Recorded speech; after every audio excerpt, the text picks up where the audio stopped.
Welcome to the 5-day Chief of Staff Challenge. Today is day 2. Measuring your value in a Chief of Staff role. Let's hear it now from your host, Tyler Paris.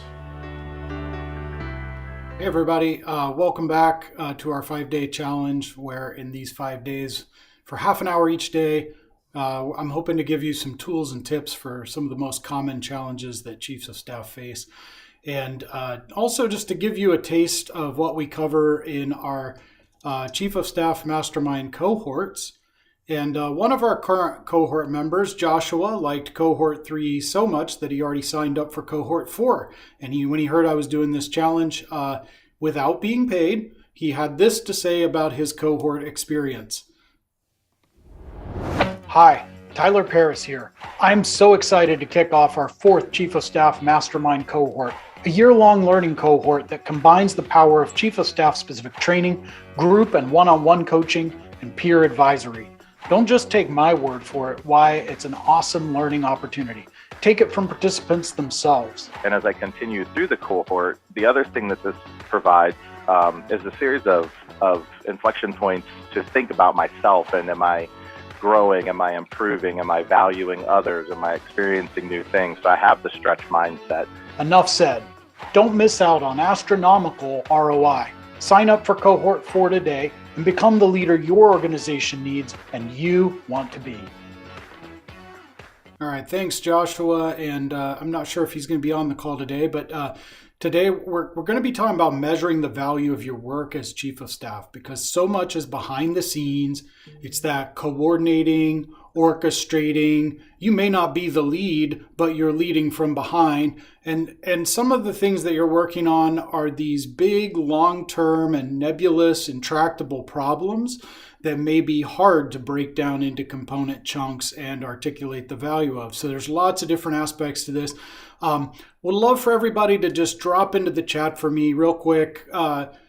One activity that you do as part of your Chief of Staff role that you think is hard to measure. Bonus points if articulating that would make a really big difference for you or your team. Or I guess I would say for you in your next performance review, or for your resume when it's time to move beyond the Chief of Staff role, or for your leadership team. So go ahead and drop those in, and we'll highlight a few of those.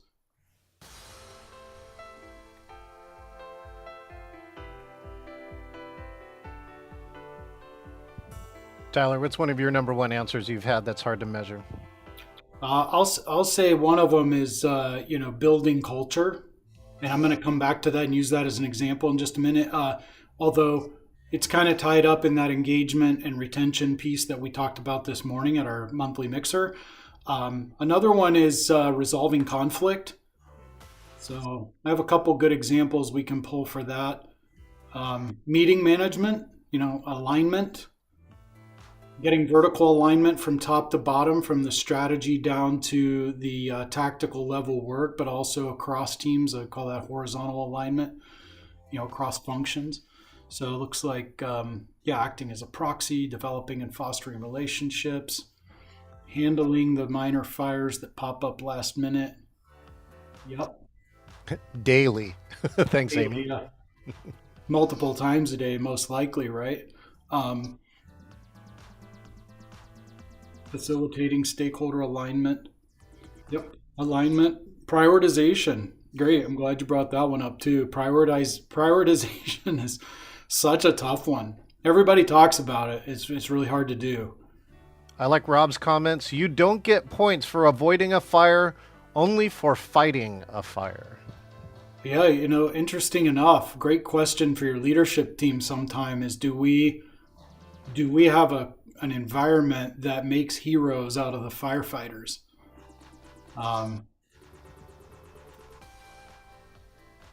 Because we might actually incent that in the organization by rewarding firefighters instead of rewarding the quiet people who just get stuff done every day and who make sure there are no fires.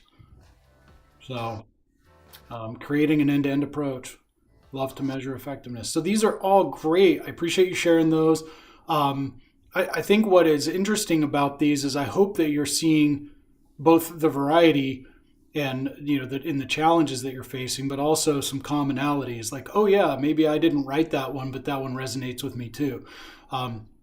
All the challenges you face in your daily work. The question, how do I quantify my value in a chief of staff role, is one of the ones that comes up over and over again for chiefs of staff, which is one of the reasons why we picked that as one of the 5-day challenge topics. And like any good coach, I generally answer that question with a question.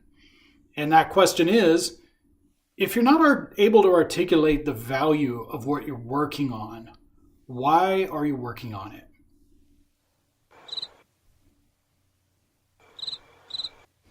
Yeah, exactly. Sometimes you just get cricket sounds when you ask people that, right? Sometimes it's because the boss said so, or sometimes it's because I haven't had time to get my head up and think about what I'm doing. I don't have that time to reflect. But, what makes the work you're doing a priority?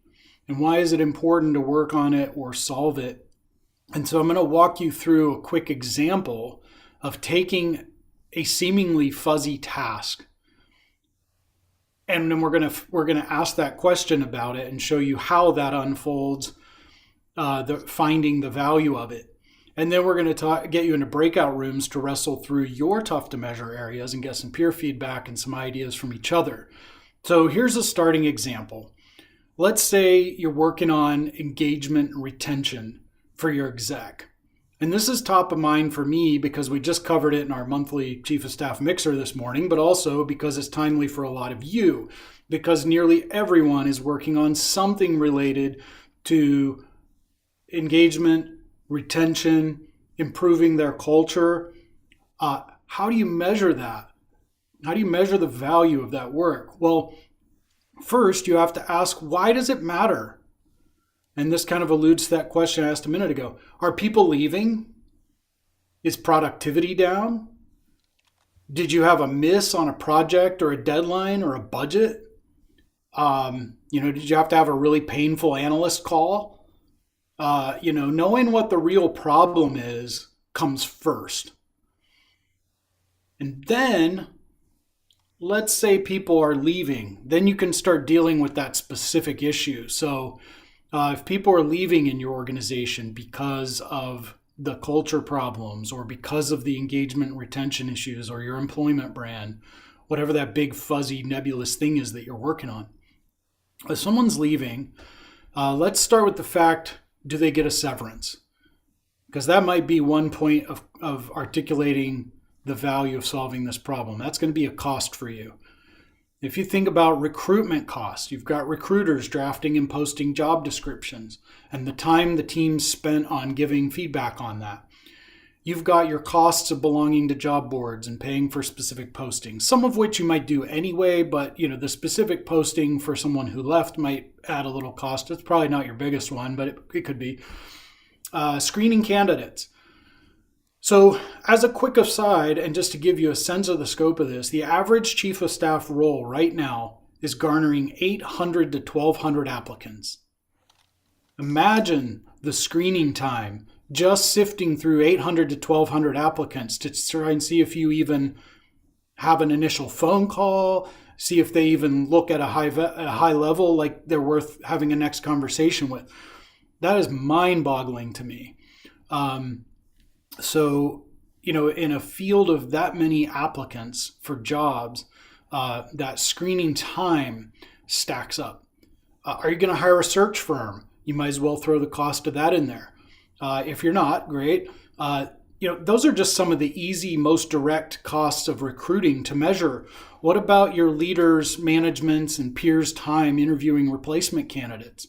So if you took all those people's salary who have to interview a new candidate as a kind of rough hourly rate of their annual salary, if you know it, multiply that by the number of hours they spent in interviews, and you've got a close enough ballpark for a direct cost on that.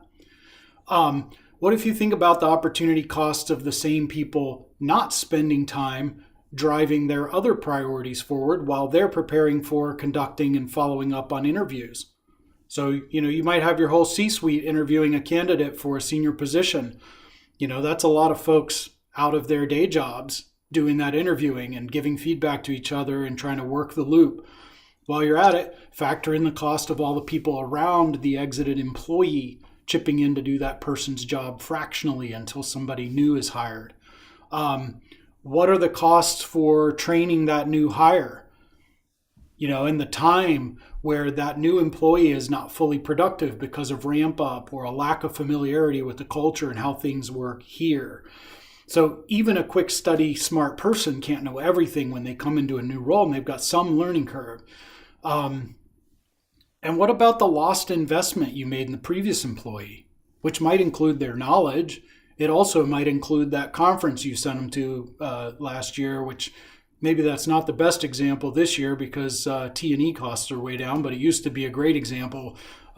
If somebody went to a conference, there might be a pretty good spend on that. So if you know someone is unhappy or making plans to leave and you can persuade them to stay, or you can coach your exec or one of the leadership team to persuade their people to stay, you can start to ascertain how much money and time, or probably some other measures, you've saved the organization, right? So you kind of get the idea. You ask why it's important, and based on that, while people are leaving, in this case, what does it cost us when people leave?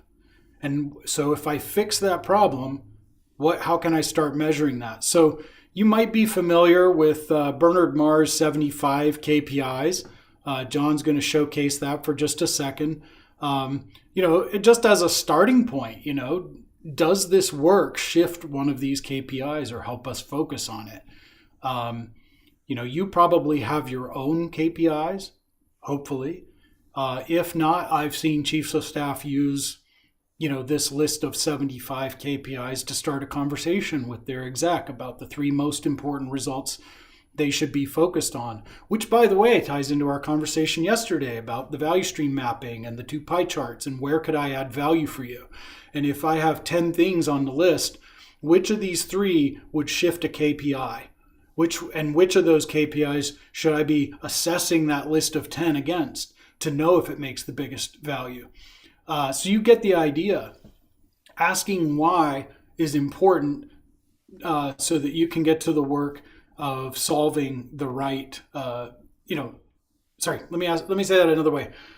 Asking why it's important to work on what you're working on or to solve it helps you get at the real value.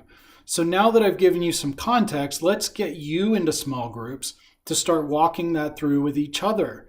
So you walk this through, and when I say go, John's going to split you out into small groups of about 3.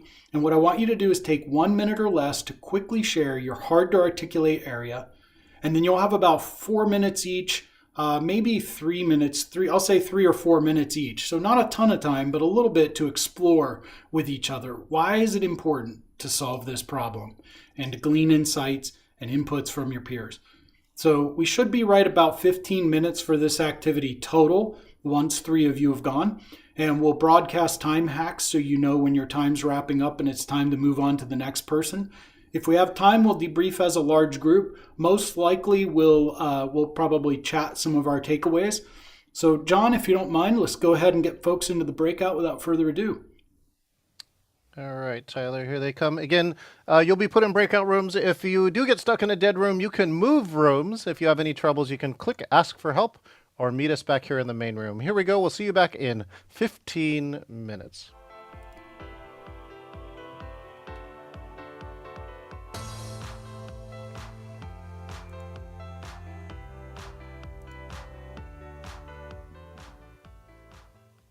All right, let's see here in the main room. Go ahead and you can click View Gallery on the top right. You can see everybody else that's here.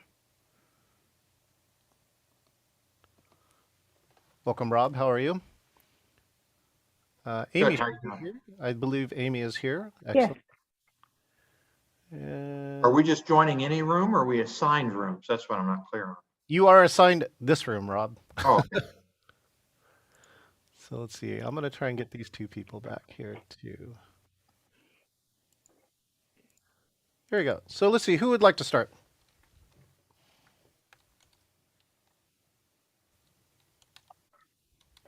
I'll jump in, I guess.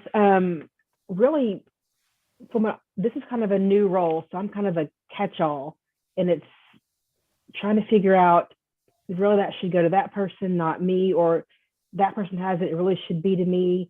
There's so much advising and communication between so many people, we're just kind of all scattering. And how do we hone that conversation and that communication in of, okay, this should be mine, that should be yours.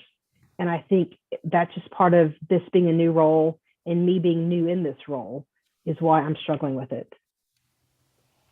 All right, let's take about 4 minutes, Rob. We actually have a little extra time since there's two of us, and you and I can ask some additional exploring questions. But just to clarify, John, this exercise is about kind of exploring the why of the task, right? What's the return on investment of time and focus? Yeah, why are you doing it, right? Yeah.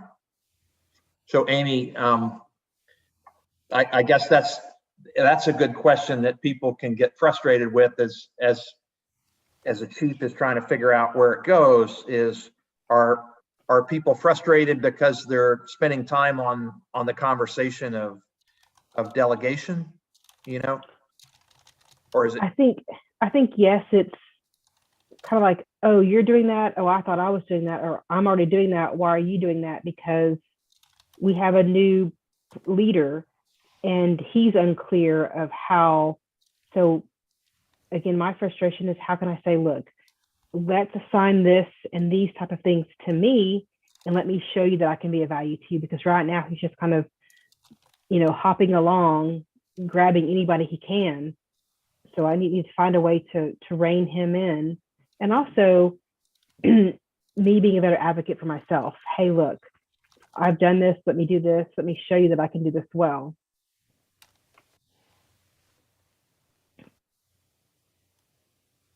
Yeah.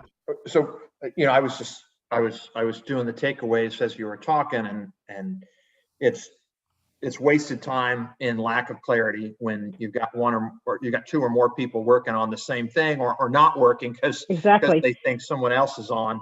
And we then have a saying, we have a saying that if two or more people are tasked in feeding the horse dies. Yeah.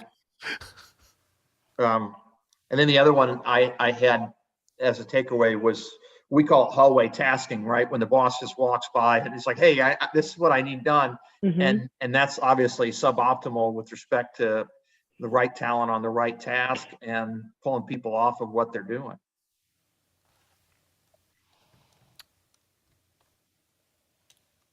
Excellent. We got about 1 more minute too. So Amy, is this a task that you don't want to do, or you think we're just wasting time, or I just want to double check? Yes, some things it's not my area of expertise, where I can do it. It may take me twice as long versus that person down the hall can do it in 30 minutes. Let me focus on something that I know needs to be done. Yes, has a definite timetable to be finished. It's just very scattered. And so you're parsing your time on multiple things versus focusing on the one thing. Got it. Thank you, Amy. And welcome, Heather, who just joined us. Amy, if you don't mind, then we'll have Rob go here. We're at Absolutely. the 10 minutes to go section. Yeah, so the issue I brought up was, and again, focusing on how do you talk about the value of what you're doing, is my boss is very focused on looking around corners, looking ahead, not being surprised. And he made the comment this week that, as we're looking back at some of our successes, you don't get credit for preventing a fire. You only get credit after the fire engulfs the house and you put it out. And so I think that's a difficulty with prevention or being ahead of the power curve is how do you show value when it's a null factor? You're saving unknown time and money on doing that. All right, Amy, do you have any exploratory questions for Rob? No, I love that statement about, you don't get any credit for preventing a fire, which is absolutely the truth, but you really can't go in and say, hey, look, I did this and now we're not having to do that. They're like, that's your job. But when you do it all day, every day, you kind of want to toot your own horn saying, look, this is thinking in advance, being reactive. I mean, being proactive versus being reactive is a huge skill, and it takes time to learn your boss and to learn your people and to learn the environment. You know, it's funny. In the last call, we talked about it, Rob, which is letting people fail. Sometimes you let a fire happen on purpose, and then you prevent the fire, and then you let them know the difference and know that you did that, right? So that's one way to bring, again, we're really trying to focus on this area. Hard to articulate value. Like I go back to high school. Sometimes my friends didn't articulate the value of when the gas tank was full, but when the gas tank was empty, dollars would come out, right? Yeah.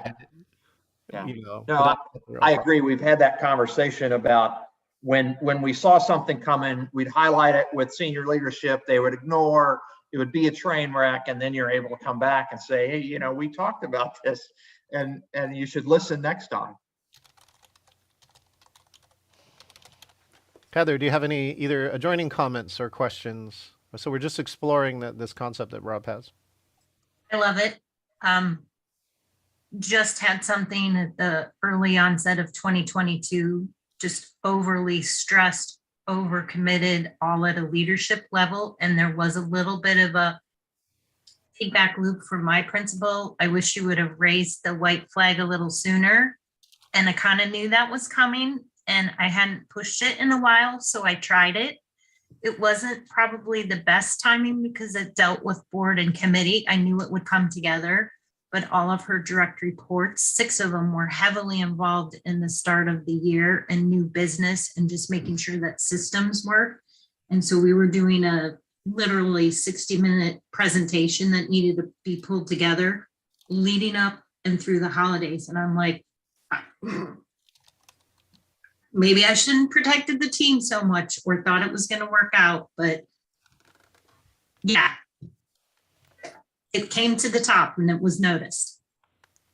But short of her saying, everyone clear your schedule, work on this and do it immediately, I don't know, maybe I was too paralyzed by the fear of we're just all stressed out. Yes, That's probably the hardest thing, sorry, for me to articulate was to say, you're still not hearing me. This is not going to happen if we don't stop right now. Yeah, Heather's reminding me, if you've never watched the documentary on the Fry Festival, FRYE, which is like a classic project management problem, right? You know, at some point there was no longer any way for them to get the resources needed for this thing. And that's like, event planning is a classic project management problem. So, you know, that like there's, I always did that too when I was at Microsoft, which is, you know, if you want this to be done, what's not going to get done? And like consciously choose that. Otherwise, everyone's just like pile it on and they think everything's going to get done. Everything's priority one is like not really a good strategy. 30 seconds. Rob, do you want to recap? And then Heather, if you don't mind, you'll have an opportunity.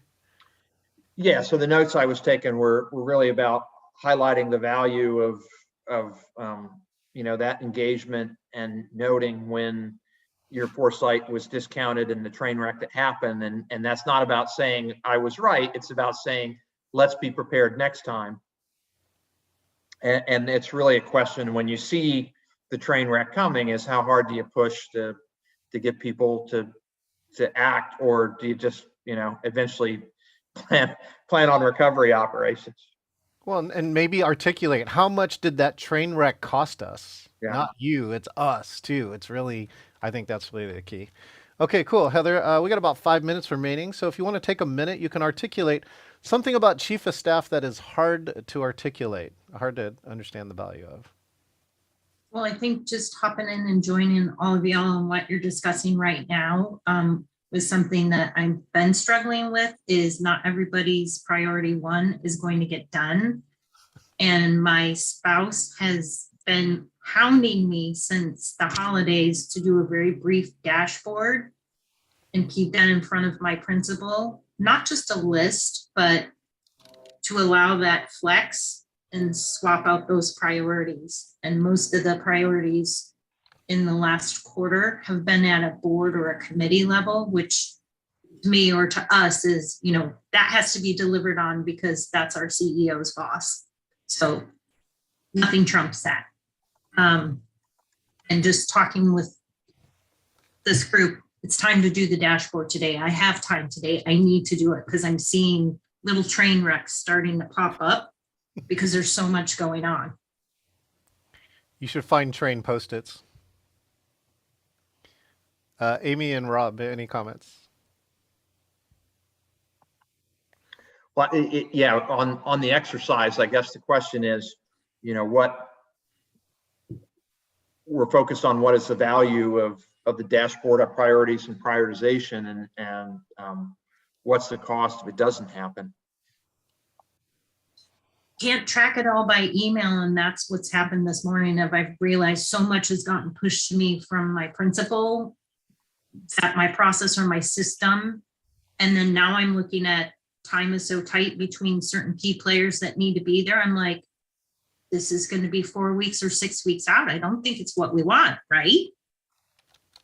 Yeah. So just having that quick glance to say, these are the top 5 that I'm working on. Swap them out or they stay the same.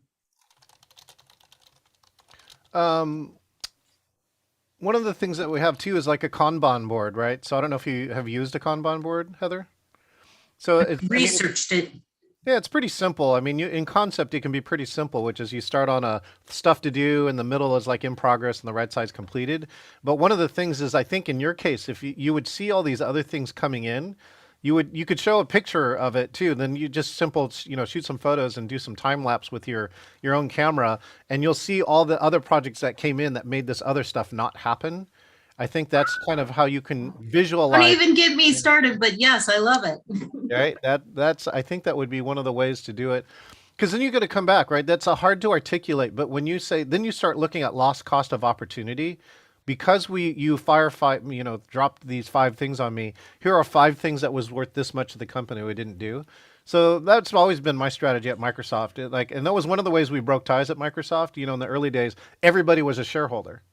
Right? Everybody, like top to bottom. And so you could say, well, that's great. We could fight a lot, but as a shareholder, we should do this. And people are like, oh, yeah, you're right. Yeah. So that was one of the ways that I broke ties. Rob or Amy, any other insights, exploratory questions for Heather? What's this dashboard? What's one of the measurements on the dashboard? You saw the 75 KPIs scrolling on the screen. What do you think is on the dashboard? Well, I guess when I say dashboard, not literally like KPIs, more of the project status, and a quick visual of like red, yellow, green type thing, because we're doing a 5-minute stand up and I need it to be super quick. And I don't want to be meticulously refreshing the list and losing time. That's one part where digital can work. Especially if multiple people are on the same dashboard. So that's an idea there too. I do like the board suggestion because it could be quick and it's visual and you can see the movement. So what's the one thing, you got 20 seconds then, Heather, what's one thing you took away from this conversation? I wish I would have been here promptly at noon.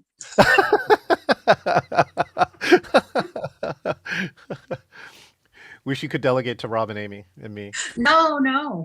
I didn't know it was going to be so small and intimate. I love it. All right, here comes everybody back. Thank you, everyone.